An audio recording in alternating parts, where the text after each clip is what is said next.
നമ്മുടെ മറ്റൊരു പ്രധാനപ്പെട്ട സെഗ്മെന്റിലേക്ക് പോകാം. Viral cuts.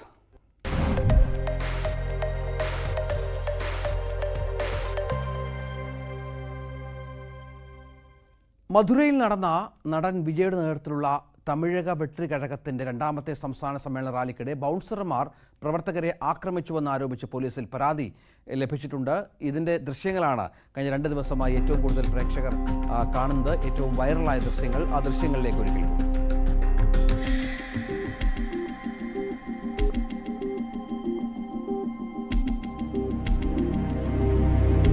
ഒരു ബൗൺസർ ആരാധകനെ തൂക്കിയെടുത്ത് തറയിലേക്കിടുന്നതും ഇയാൾ വള്ളിയിൽ തൂങ്ങിക്കിടക്കുന്നതും വിജയ് വന്ന് ഈ ബൗൺസറോട് അങ്ങനെ ചെയ്യരുത് എന്നാവശ്യപ്പെടുന്നതും ദൃശ്യങ്ങളിൽ കാണാം.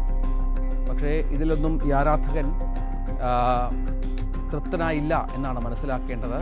ഇവർ പോലീസിൽ പരാതി നൽകിയിരിക്കുന്നു. പോലീസിനെ സമീപിച്ചിരിക്കുകയാണ്. പെരിയമ്മപാളയം സ്വദേശിയായ ശരത് കുമാറാണ് ഇതുമായി ബന്ധപ്പെട്ട് പോലീസിൽ പരാതി നൽകിയത്. എം ജി മിഥുൻ ഏറ്റവും പുതിയ വിവരങ്ങൾ പങ്കുവെക്കും. മിഥുന്, ഈ വലിയ 1.5 ലക്ഷം പേർ പങ്കെടുത്ത വലിയൊരു റാലിയാണ് വിജയ് മധുരയിൽ സംഘടിപ്പിച്ചത്.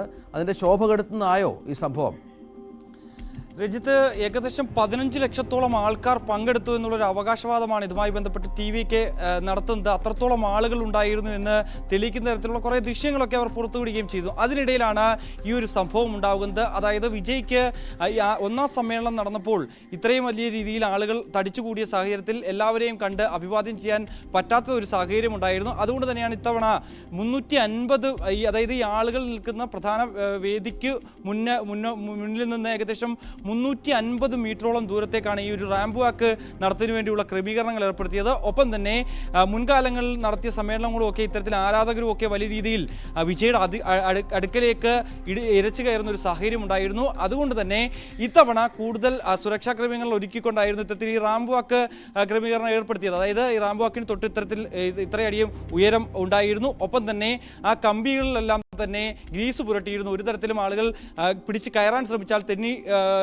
തെന്നി അവർക്ക് വഴുതി കയറാൻ പറ്റാത്തൊരു സ്ഥിതി ഉണ്ടാകുന്നതിന് വേണ്ടി അത്തരത്തിലുള്ള നടപടിയൊക്കെ സുരക്ഷാ ക്രമീകരണത്തിന്റെ ഭാഗമായിട്ട് ഏർപ്പെടുത്തുകയും ചെയ്തിരുന്നു. ഇതിനിടയിലാണ് ഈ വിജയ് പ്രവർത്തകരെ അഭിവാദ്യം ചെയ്തുകൊണ്ട് റാമ്പ് വാക്കിലൂടെ നടന്നു വരുന്ന വേളയിലാണ് ഈ നിരവധി പ്രവർത്തകർ ഇത്തരത്തിൽ വിജയ്ക്ക് അടുക്കലേക്ക് വരുന്നു. അതിന് ഉള്ളിലേക്ക് കടന്ന ചിലവരുണ്ടായിരുന്നു. അതിലൊരാളാണ് ഇപ്പോൾ ഈ ദൃശ്യങ്ങളിൽ കാണുന്ന പോലെ തന്നെ കടന്ന അകത്തേക്ക് വിജയ്ക്ക് അടുക്കലേക്ക് എത്തുമ്പോഴായിരുന്നു വിജയ്ക്കൊപ്പം ഉണ്ടായിരുന്ന ബൗൺസർ ഈ ശരത് കുമാർ എന്ന് പറയുന്ന ഈ ഒരു യുവാവിനെ പെടുന്നതിനെ എടുത്ത് എറിയുന്നതാണ് നമുക്ക് അതിൽ ദൃശ്യങ്ങളിലൂടെ കാണുന്നത്. ഒരു പക്ഷേ നല്ലൊരു 2 ആൾ പൊക്കത്തിലുള്ള അത്രയും ഉയരമുണ്ട് ഈ റാമ്പ് വാക്ക് സെറ്റ് ചെയ്തിരിക്കുന്നത്. അതിന് താഴേക്ക് വീഴാൻ പോകുന്നതിനിടയിലാണ് ആ യുവാവ് കമ്പിയിൽ പിടിച്ച് തൂങ്ങി നിൽക്കുന്നതും ദൃശ്യങ്ങൾ നമുക്ക് കാണാൻ സാധിക്കുകയും ചെയ്യുന്നുണ്ട്.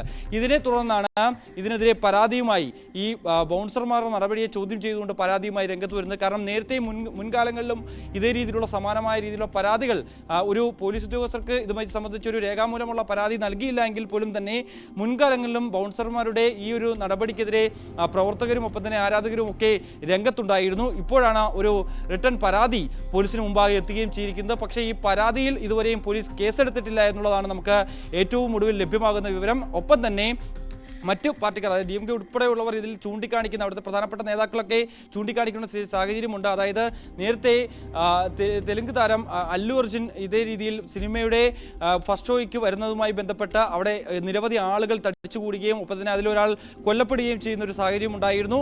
അതിൽ അല്ലു അർജുനെതിരെ കേസെടുക്കുകയും പിന്നീട് ജയിൽ ഒരു ദിവസം കിടക്കേണ്ട ഒരു സാഹചര്യം ഉണ്ടായിരുന്നു. അതിനോട് ചേർത്ത് വായിക്കപ്പെടേണ്ട ഒരു വിഷയം കൂടിയാണ് ഇത്. ഒരു പക്ഷേ ഈ യുവാവിന് ഏതെങ്കിലും തരത്തിൽ വലിയ ഹാനി സംഭവിച്ചിരുന്നുവെങ്കിൽ പിന്നെ പറഞ്ഞിട്ട് കാര്യമില്ലായിരുന്നല്ലോ എന്ന രീതിയിലുള്ള പരാമർശങ്ങളാണ് മറ്റ് ഭരണപക്ഷത്തു നിന്നുള്ള നേതാക്കളുടെ ഒക്കെ ഭാഗത്തുനിന്ന് ഉയർന്നു വരികയും ചെയ്യുന്നത് എന്നുള്ളത് തന്നെയാണ്. എന്തായാലും നിലവിൽ ഈ പരാതി പോലീസിന് മുമ്പാകെ ലഭിച്ചിട്ടുണ്ട്. അവിടുത്തെ സിറ്റി പോലീസ് കമ്മീഷണർക്കും ഇതിന്റെ കോപ്പി ഈ യുവാവ് നേരിട്ടെത്തി നൽകുകയും ചെയ്തിട്ടുണ്ട്. പക്ഷേ തുടർ നടപടികൾ ഇതുവരെയും പോലീസിന്റെ ഭാഗത്തുനിന്ന് ഉണ്ടായിട്ടില്ല എന്നുള്ളതാണ് ഏറ്റവും പ്രധാനപ്പെട്ട കാര്യം. ശരി, വിവരങ്ങൾ പങ്കുവച്ചു.